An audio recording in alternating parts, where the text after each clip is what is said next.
Assalamualaikum warahmatullahi wabarakatuh. Alhamdulillahirabbil alamin.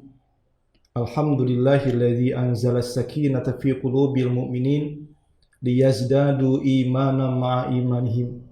Asyhadu an la ilaha illallah wahdahu la syarikalah wa asyhadu anna Muhammadan abduhu wa rasuluh.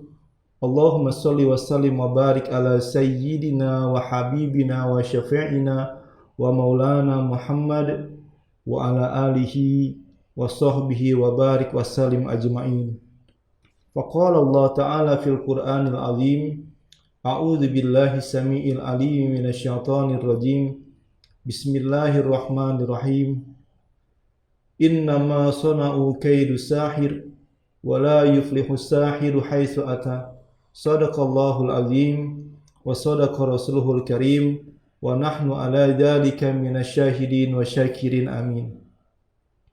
Jamaah bengsana sekalian yang dirahmati oleh Allah, alhamdulillah kembali ketemu kita bertemu dengan Guru Yudi di sini dalam acara Pian Batakun Ulun Menjawab, dan ulun doakan mudah-mudahan Pian dalam keadaan sehat walafiat, diberkahi dalam umurnya, diberkahi dalam usaha-usahanya.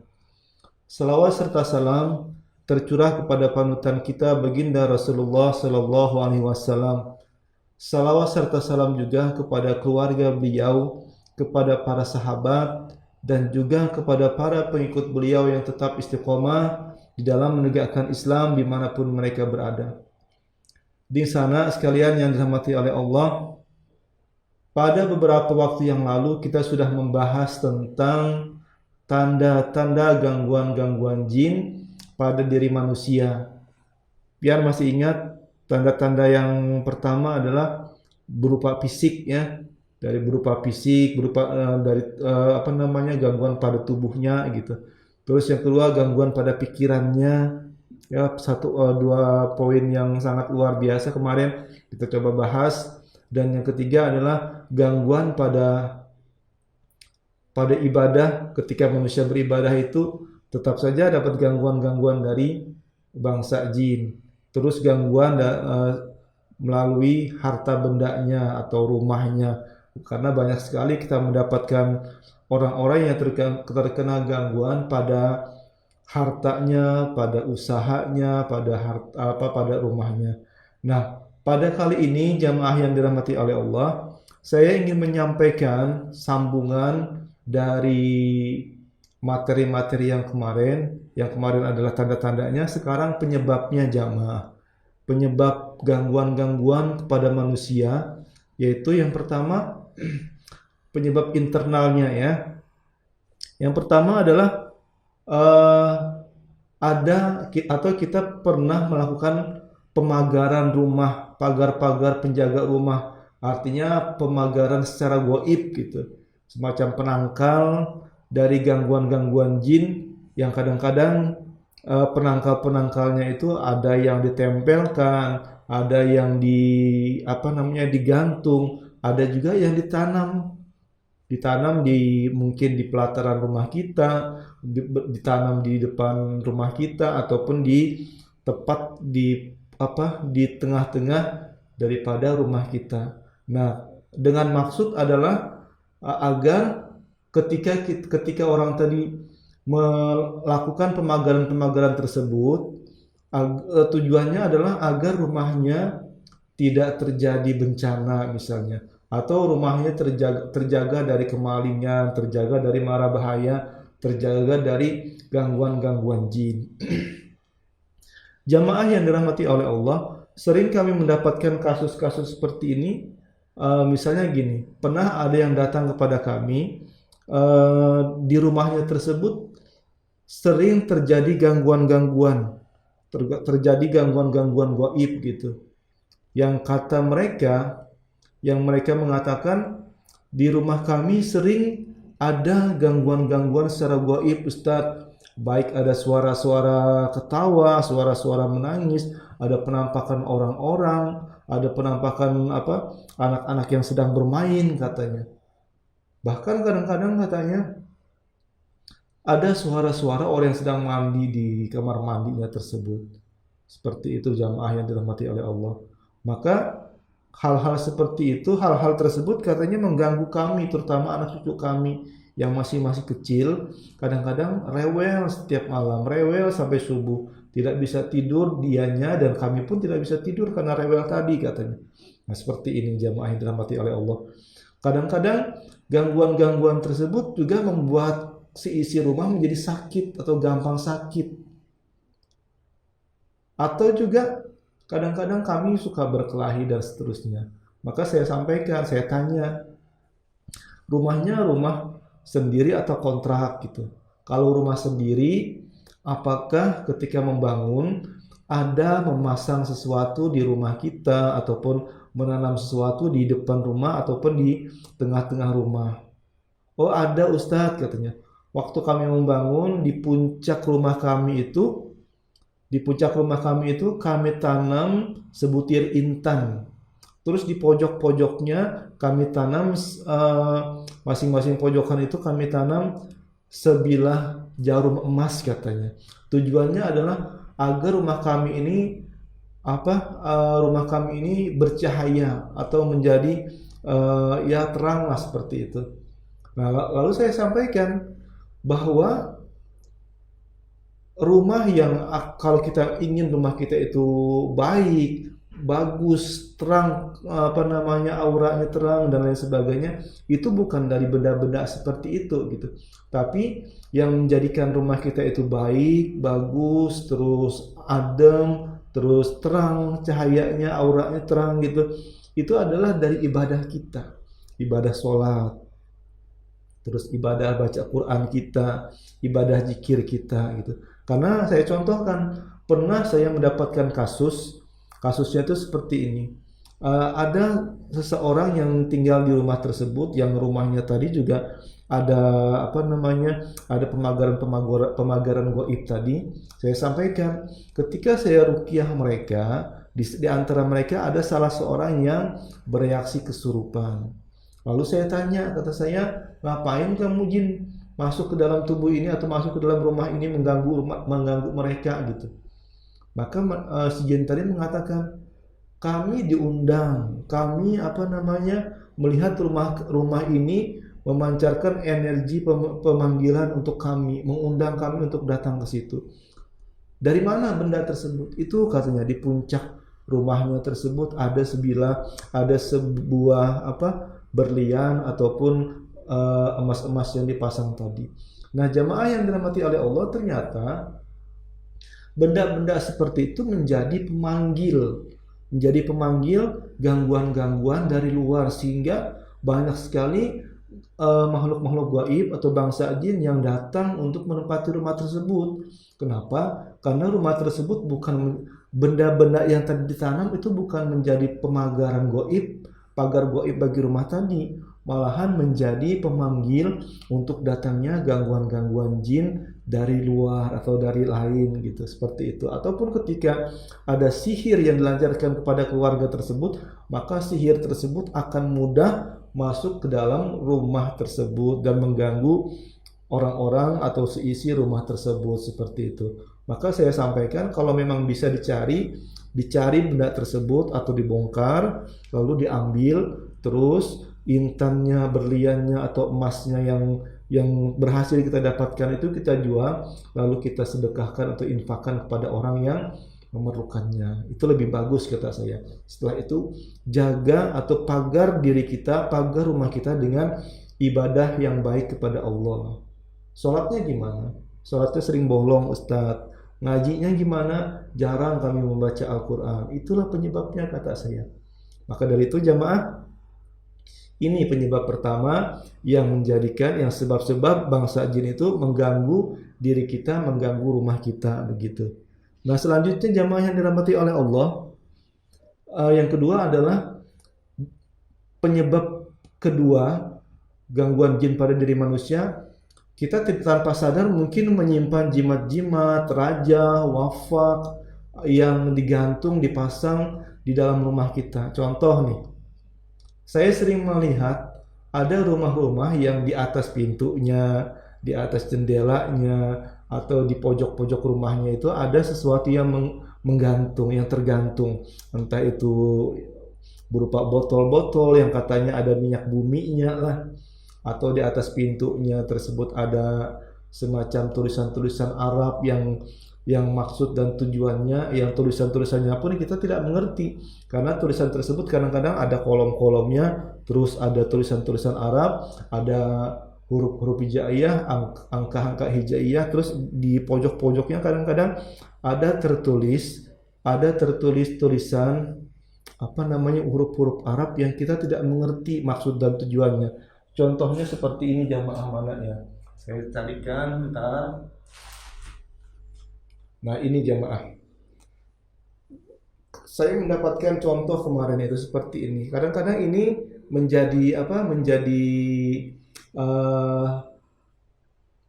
jimat-jimat, wafak-wafak ataupun sesuatu yang mereka anggap ini sebagai pelindung mereka. Kadang-kadang ini disimpan di dompet, kadang-kadang ditempel, kadang-kadang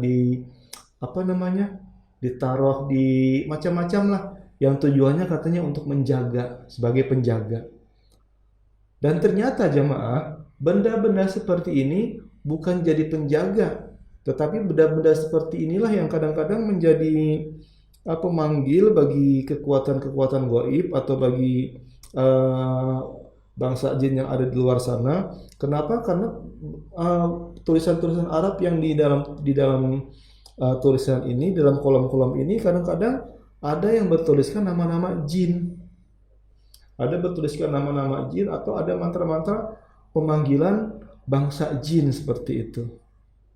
Sehingga bukannya ini melindungi kita, malahan menjadikan datangnya gangguan-gangguan dari luar, mengganggu kita, mengganggu keluarga kita, mengganggu rumah tangga kita seperti itu.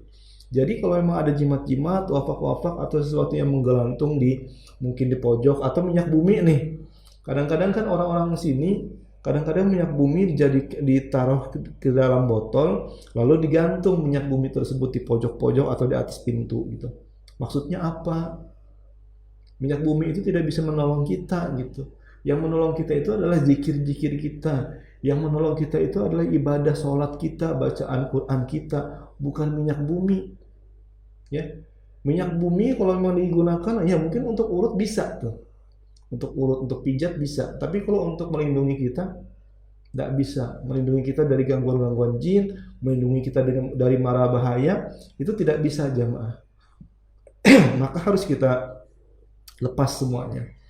Harus kita lepas kalau seandainya di rumah kita itu ada hal-hal seperti ini ya. Jadi yang seperti ini tidak ada manfaatnya. Buang aja atau bakar aja, musnahkan aja gitu. Walaupun kan ada tulisan Arabnya Ustaz. Tulisan Arabnya belum tentu itu bacaan-bacaan Al-Quran. Kalaupun bacaan Quran terus bercampur dengan mantra-mantra, tidak boleh kita sandingkan bacaan Quran dengan mantra-mantra. Jadi musnahkan aja supaya kita tidak termasuk dalam kemusyrikan gitu ya jamaah. Nah, yang ketiga jamaah, jimat-jimat raja wafak yang dipakai atau dibawa sebagai rompi.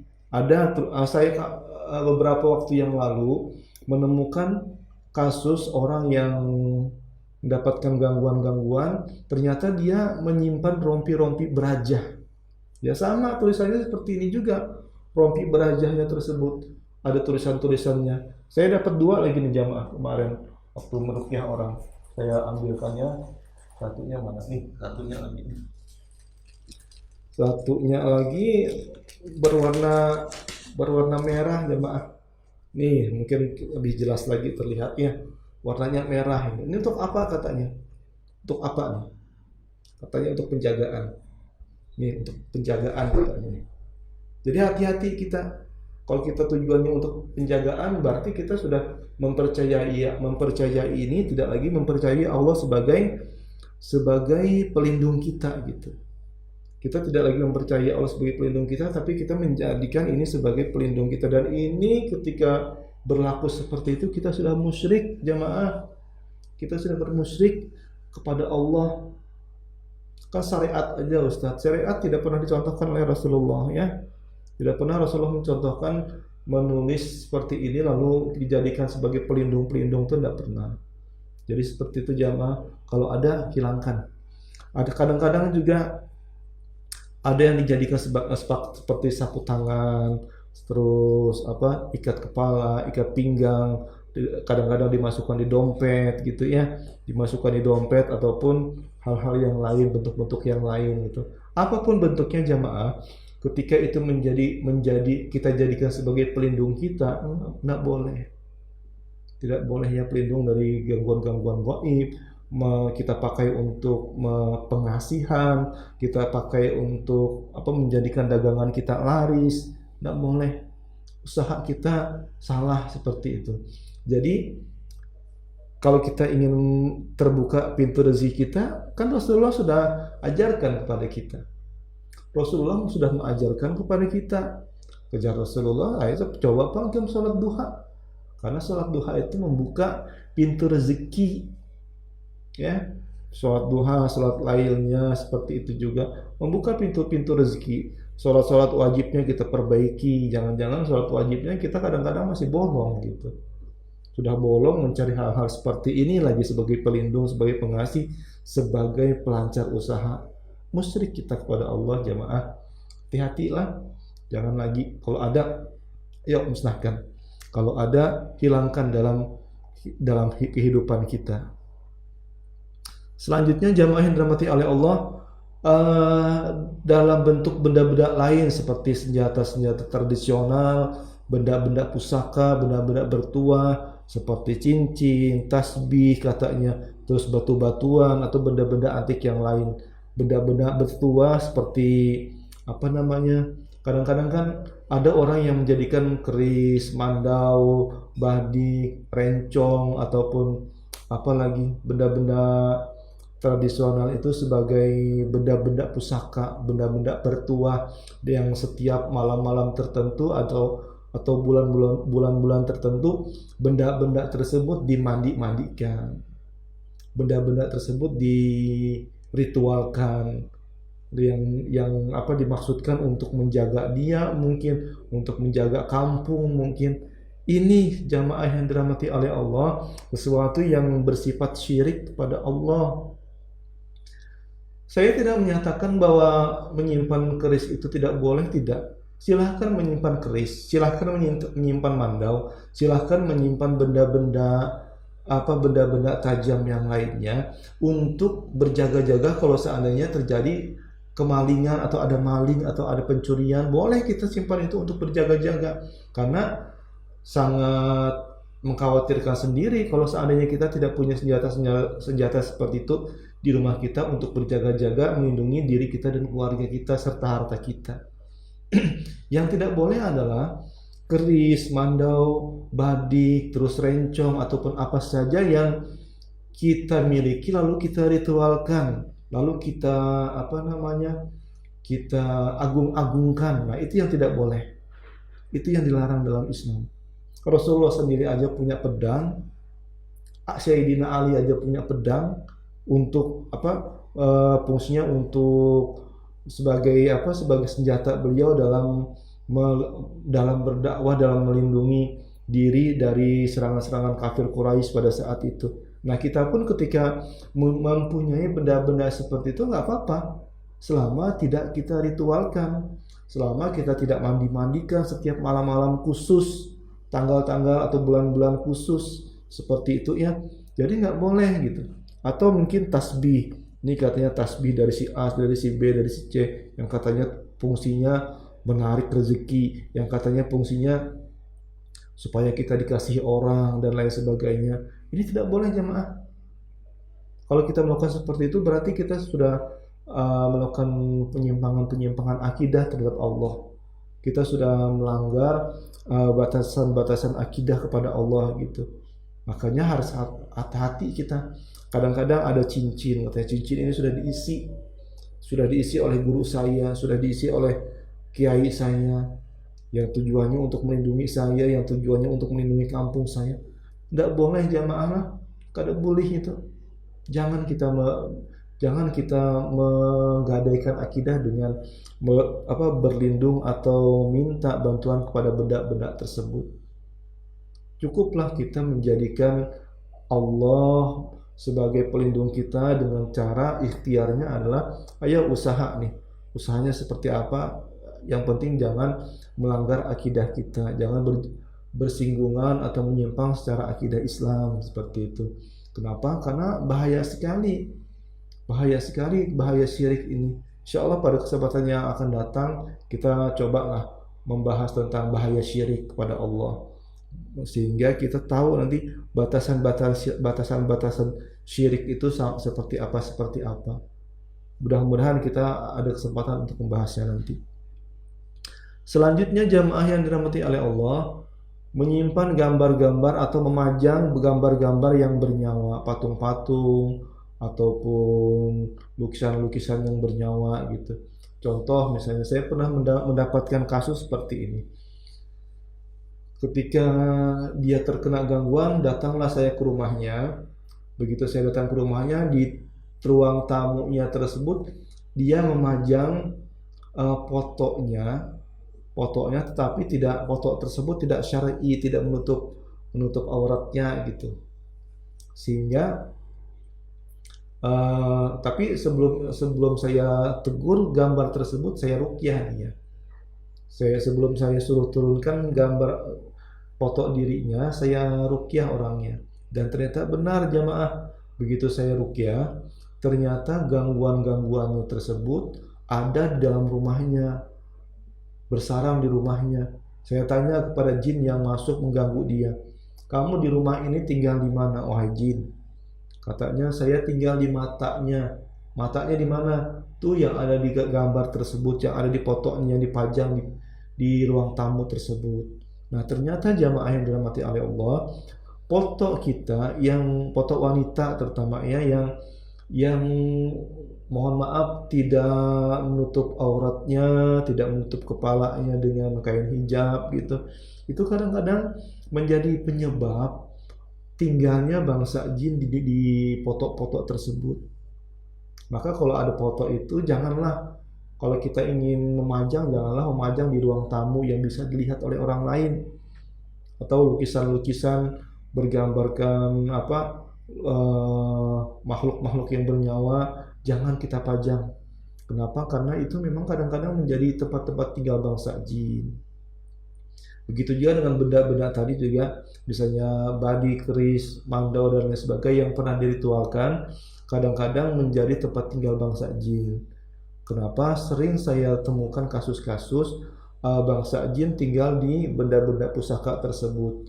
Contohnya nih, ketika kami mendapatkan benda-benda tersebut yang pernah diritualkan oleh leluhur-leluhurnya, terus mereka serahkan kepada kami untuk dimusnahkan. Saya untuk memusnahkan harus izin dulu loh kepada orang yang punya gitu ya. Tidak langsung musnahkan, tidak langsung ambil gitu. Kalau mereka tidak mau, saya kasih saran untuk agar benda tersebut tidak ada pengaruh-pengaruh gaibnya, harus seperti ini. Terus jangan pernah lagi diritualkan. Kalau dia tidak mau dibakar atau dimusnahkan. Tapi kalau dia mau dibakar atau dimusnahkan, maka saya bakar atau musnahkan pada saat itu juga. Nah, kejadiannya adalah ketika saya mau membakar benda keramat, benda bertuah yang dimiliki oleh leluhurnya dulu, spontan jin tersebut mengatakan, jangan kamu bakar tempat rumah atau tempat-tempat tinggal kami, jangan kamu bakar rumah-rumah kami. Nah, seperti itu. Ternyata benda-benda seperti itu jamaah menjadi tempat-tempat tinggal bangsa jin. Maka wajar saja kalau seandainya ada gangguan-gangguan di dalam rumah kita, wajar saja kalau seandainya di rumah kita sering ada sekelebatan makhluk-makhluk yang bermain mungkin atau mengganggu dalam rumah kita, itu mungkin seperti itu ya. Nah selanjutnya jamaah, penyebab gangguan-gangguan jin pada diri kita atau pada rumah kita adalah mengamalkan amalan-amalan atau wirid-wirid yang tidak diajarkan oleh Rasulullah Shallallahu Alaihi Wasallam, yang tidak ada dalilnya, yang tidak bisa dipertanggungjawabkan. Ya, contoh misalnya amalan-amalan yang tidak pernah dicontohkan oleh Rasulullah. Berpuasa. Loh, kok berpuasa, Guru? Iya, berpuasa. Tapi puasanya puasa yang tidak pernah dicontohkan oleh Rasulullah. Contoh misalnya nih, dia berpuasa terus sampai beberapa hari, bahkan kadang-kadang ada yang sampai seminggu, ada yang sampai sebulan atau 40 hari gitu. Dia yang dibolehkan hanyalah minum saja. Dia harus bersemedi terus dalam puasanya tersebut. Tidak boleh melakukan aktivitas yang lain. Ketika melakukan peristiwa atau melakukan hal-hal seperti ini, maka inilah amalan yang dilarang oleh Islam, yang tidak pernah dicontohkan oleh Rasulullah. Kalau kita berpuasa, boleh berpuasa, tapi ada tuntunannya. Puasa Ramadan ada tuntunannya, puasa Senin Kamis ada tuntunannya, puasa Nazar ada tuntunannya, puasa Ayyamul Bid 3 hari di pertengahan bulan ada tuntunannya, puasa Daud ada tuntunannya.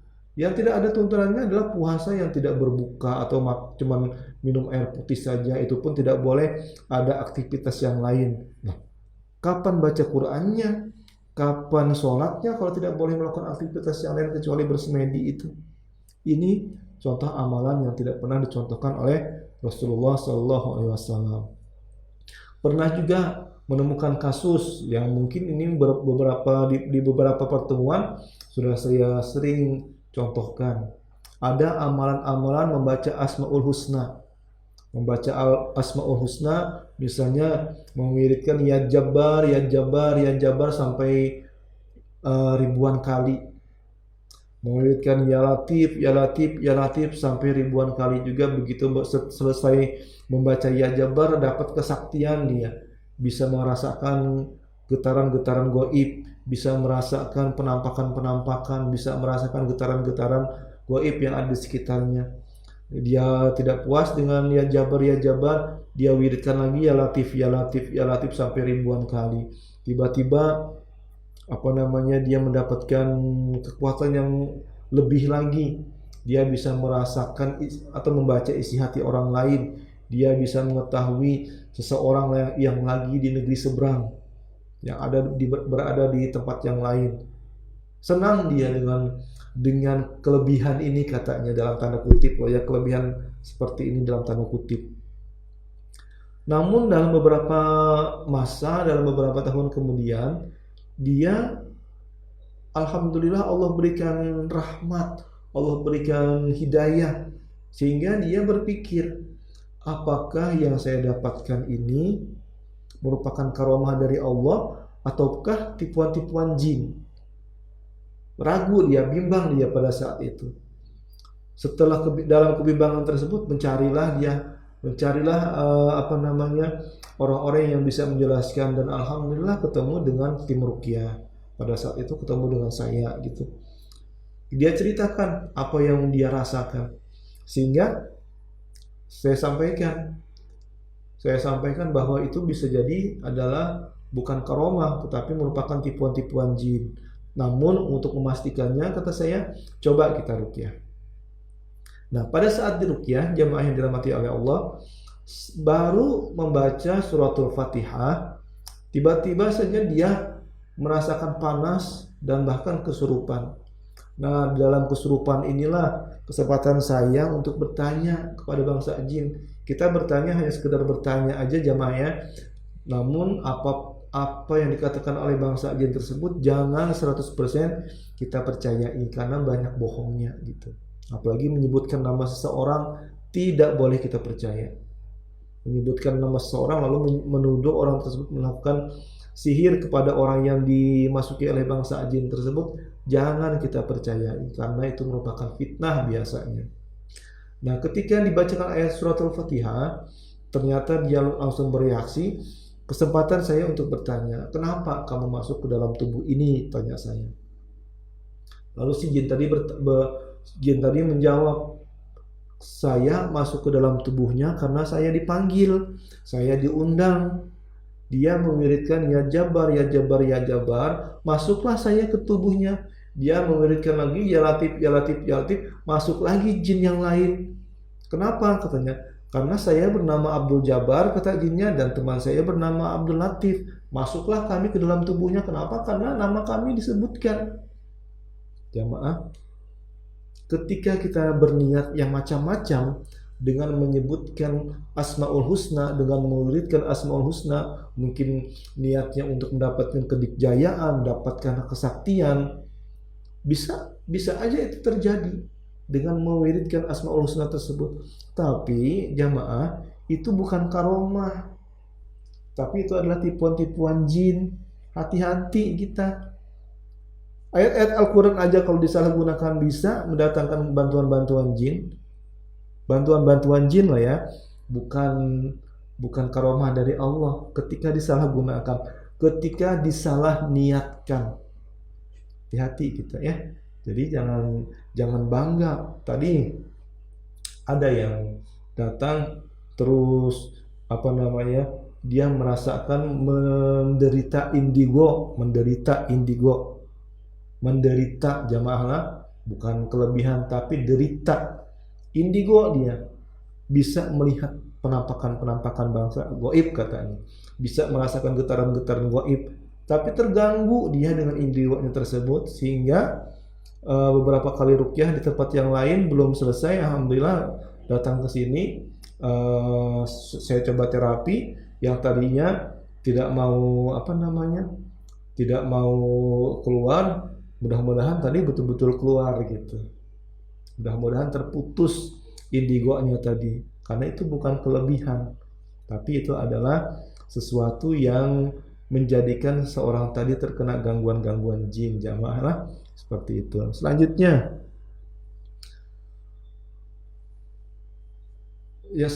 adalah masih aktif dalam mempelajari ilmu-ilmu kedikjayaan, ilmu-ilmu kanuragan. Nah, seperti ini ya jamaah. Kadang-kadang kita sering melihat ada orang-orang yang kebal, ada orang-orang yang bisa memukul dari jarak jauh, kadang-kadang bisa melempar orang dari jarak jauh. Itu siapa tuh yang membantu dia? Yang membantu dia siapa? Apakah malaikat? Karena di antara orang-orang seperti itu ada yang mengatakan ini wirid-wirid yang akan mendatangkan bantuan-bantuan dari malaikat. Jamaah, dengan sangat, malaikat tidak bisa diperintah oleh manusia, ya. Malaikat tidak bisa diperintah oleh manusia, tapi bangsa jin bisa diperintah oleh manusia, dengan syarat nanti bangsa jin itu minta imbalan, minta kompensasi. Nah, berkenaan dengan ilmu-ilmu kanuragan itu hati-hati jamaah. Banyak orang-orang yang kami ruqyah yang dulunya pernah belajar ilmu-ilmu seperti itu, begitu diruqyah tiba-tiba kesurupan dan mengeluarkan jurus harimau, mengeluarkan jurus bangau, jurus monyet dan lain sebagainya tanpa di luar kendalinya. Oh, ternyata ini dia pernah belajar ilmu-ilmu seperti itu, ilmu-ilmu kedikjayaan, sehingga ketika dia sudah bertobat dia merasa diganggu, sehingga mencoba mencari pengobatan dan alhamdulillah dia mendapatkan atau bertemu dengan terapi ruqyah. Nah, terapi ruqyah ini memang tujuan kita adalah membantu orang-orang yang terkena gangguan-gangguan jin, baik jin nasab, jin diundang dengan diri sendiri ataupun jin-jin sihir. Seperti itu jamaah ya. Jadi jangan bangga kita. Malahan kita harus ini. Kenapa? Karena kebalan itu tidak pernah terjadi pada diri Rasulullah. Kebalan tersebut tidak pernah terjadi, tidak pernah ada, tidak pernah diajarkan oleh Rasulullah dan para sahabat.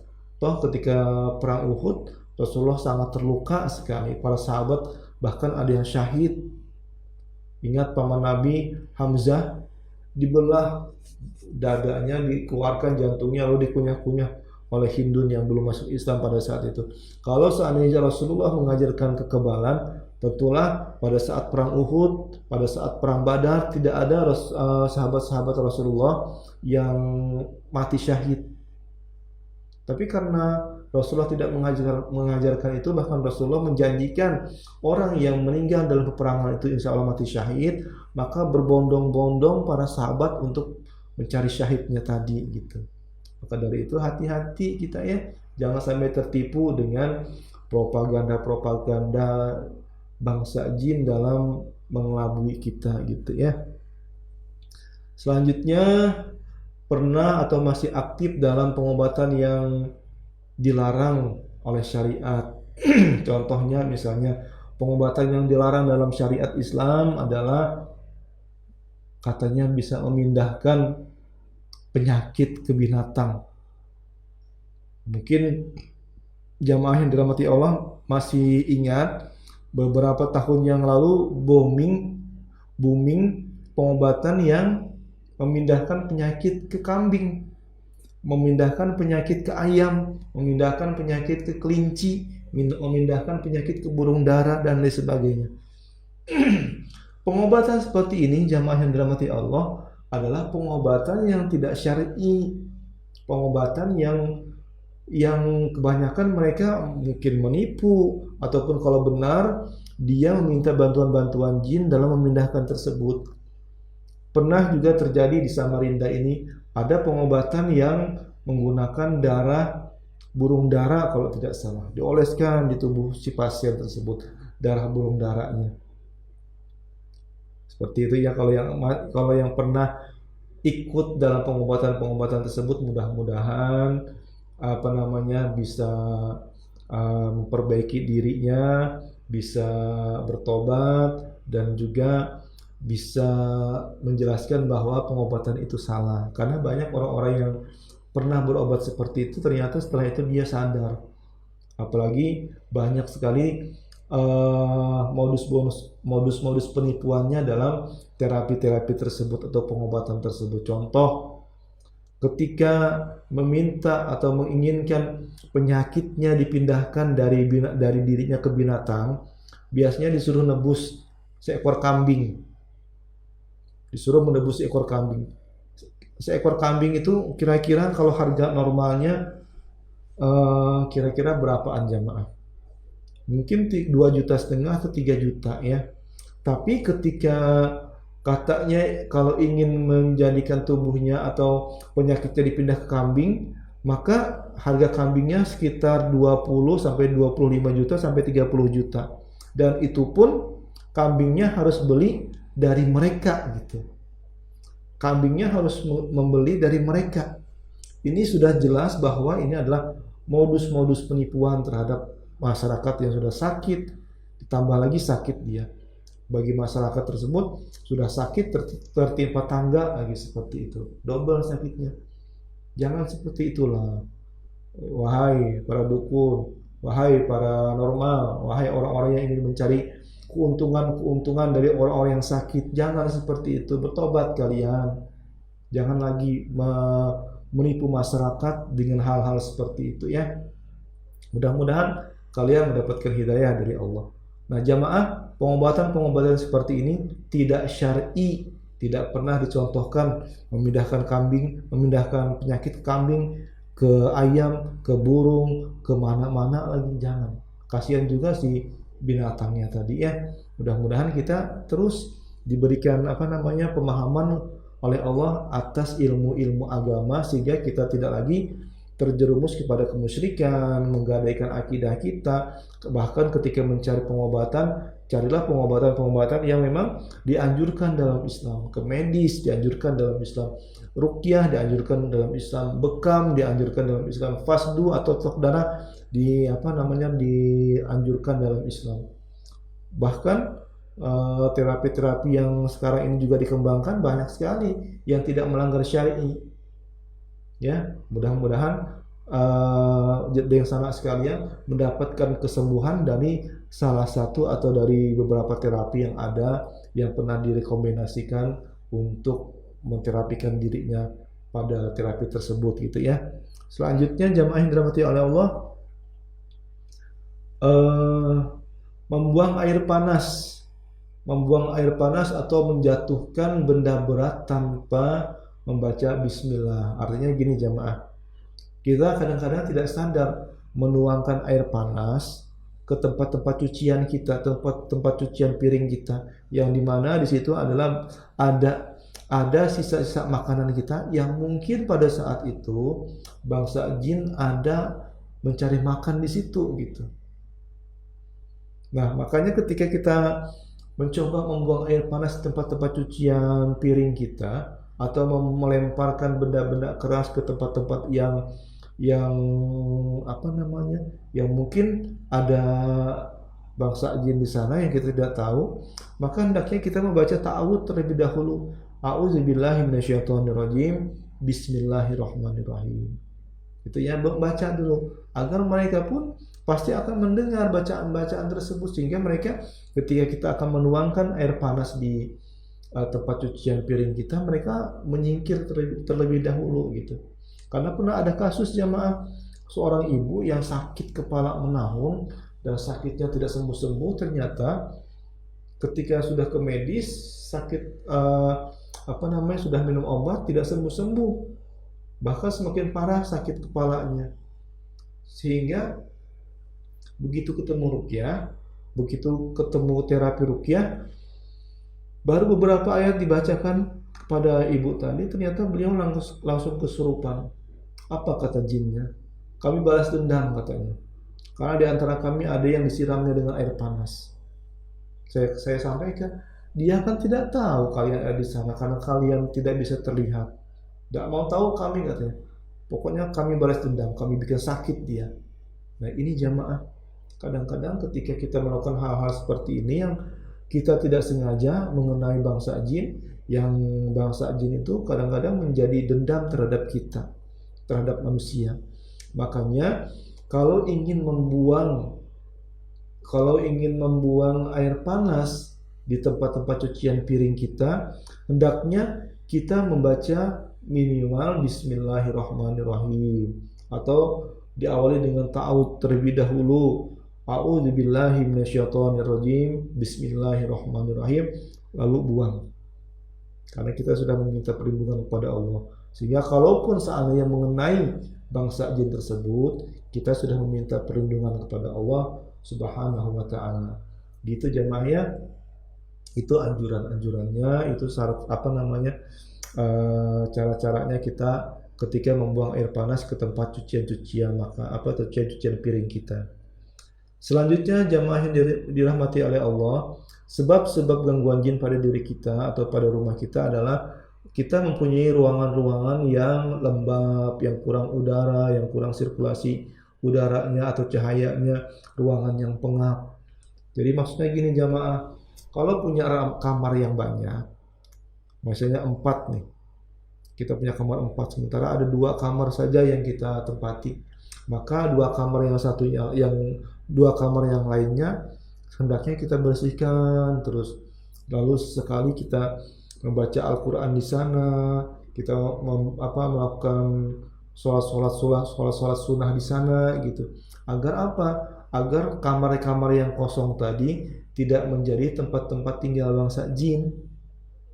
Karena bangsa jin itu senang sekali ketika ada kamar di rumah kita yang kosong, yang tidak pernah diibadahi, yang tidak pernah dibacakan Quran di dalamnya, yang tidak pernah sholat sunnah di dalamnya. Senang dia, suka dia, maka dia tinggallah dalam kamar tersebut. Walaupun mungkin kita masih sering membaca Al-Quran di tempat-tempat yang lain atau di kamar yang lain, tapi kamar tersebut dibiarkan merotak, dibiarkan kotor, dibiarkan kada diberesi, berhamburan, maka ini bisa menjadi sarang-sarang jin.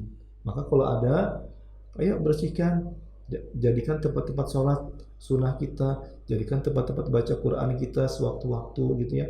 Atau kalau perlu cari saudara, cari keluarga yang mau tinggal bersama kita untuk menempati kamar tersebut gitu ya, supaya tidak mubazir seperti itu ya jamaah. Nah itu tadi penyebab secara internal. Sekarang penyebab secara eksternalnya jamaah, termasuk dalam kelompok sihir, pelet ataupun santet. Artinya gini, gangguan pada diri manusia secara eksternal atau pada rumah manusia secara eksternal itu bisa berupa pelet, bisa berupa sihir, bisa berupa teluh, santet. Ya sama aja sih sihir sebenarnya. Kadang-kadang sihir-sihir yang dilancarkan oleh orang-orang yang benci terhadap orang tersebut, terhadap manusia yang lain, bisa mengenai orangnya, bisa mengenai tubuhnya, bisa mengenai rumahnya. Contoh misalnya, beberapa tahun yang lalu pernah meruqyah rumah yang di dalamnya ada maaf, rumah yang di dalamnya ada gangguan-gangguan jin. Begitu dibacakan di dalam rumahnya, tiba-tiba saja dari arah kamar terdengar bunyi ledakan yang sangat kuat. Terdengar bunyi ledakan yang sangat kuat. Begitu terdengar bunyinya, saya suruh keluarga yang lain coba cari ledakan apa tadi itu. Cari sumber ledakan tersebut berasal dari apa. Datang mereka mencari sumber-sumber ledakan tersebut, ternyata tidak ditemukan. Begitu juga ada rumah-rumah yang terkena gangguan, mungkin tiba-tiba aja ada lemparan-lemparan batu, lemparan-lemparan seperti benda-benda keras di atas atapnya atau di atas pelafonnya gitu. Atau kadang-kadang banyak suara-suara tikus, tiba-tiba suara tikus ada dan tiba-tiba juga menghilang. Nah, seperti itu jamaah. Ini kalau ada indikasi seperti ini adalah indikasi sihir. Indikasi sihir jamaah. Jadi kalau ada seperti ini, ayo kita ruqyah rumahnya. Cara meruqyah rumahnya kayak apa Ustadz? Kayak apa guru meruqyah rumah? Ibadah yang baik, sholatnya diperbaiki di rumah. Terus setiap membaca Al-Quran, niatkan untuk meruqyah diri, meruqyah rumah tempat tinggal, meruqyah keluarga. Ini ya. Jadi insya Allah gampang aja tuh. Nah, inilah jamaah yang dirahmati oleh Allah, gangguan-gangguan jin yang terjadi pada diri manusia. Mudah-mudahan kita terhindar dari hal-hal seperti ini dan dilindungi oleh Allah dari apa-apa yang disebabkan oleh gangguan-gangguan jin. Mudah-mudahan bermanfaat, dan kalaupun ada ada pertanyaan silahkan di inbox ke akun Facebook saya dan insya Allah nanti akan saya jawab atau akan dijadikan sebagai materi umpat batakun atau pian batakun ulun menjawab berikutnya. Mudah-mudahan bermanfaat. Hadanallahu wa iyyakum ajmain. Akhiran, assalamualaikum warahmatullahi wabarakatuh.